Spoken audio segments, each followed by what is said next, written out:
process ye Transport Month where sigqugquzela noma futhi siqwashisa kakhulu abantu ngokuthi kubaleka kangakanani ukuthi baphephe emgaqweni. Siqaleke ekseni ukuzobheka ngoba uhulumeni uneprogram yokuthi ihambe ahlole umsebenzi owenzakalayo. Njengoba sisiqaleke ubona sila emgaqweni, inhloso akubona ukuthi sizophazamisa abantu kodwa kuzobagqugquzela ekutheni baphephe. Activity yethu le roadblock isithatha nje imoto esimisile u58. Uma ubuka isikhathi kube achievement enkulu kakhulu ke leyo. Ngibonile ukuthi besinawo SAPS nabo bebefika mayefika imoto beyicheck ukuthi azikho yini into ezingekho emthethweni ezikhona la emotweni. Sase sihamba ke senza i-walkabout lapha erank.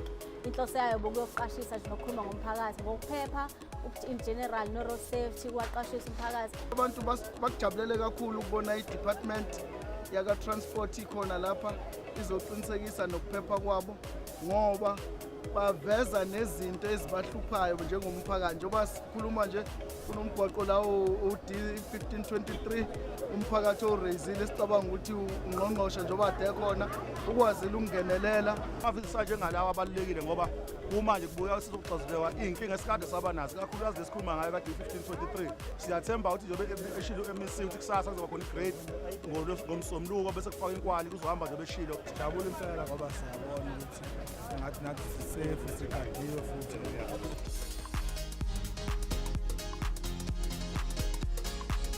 Ugqugquzela nokuthi kube khona imikhankaso njengale kubaleka kakhulu ngoba kwenza ukuthi enhlizweni zabantu nasengqondweni zabantu bazi ukuthi kubaleka kangakanani ukuthi ukuphepha bakuqikelele.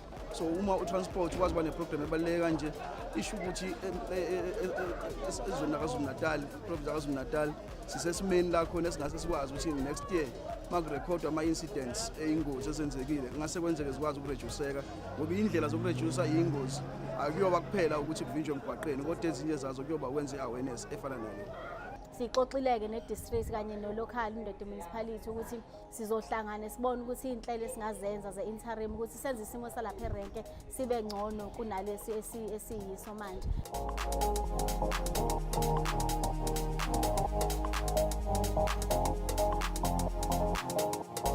Sibheka umgaqo osowakhiwe 5 kilometers.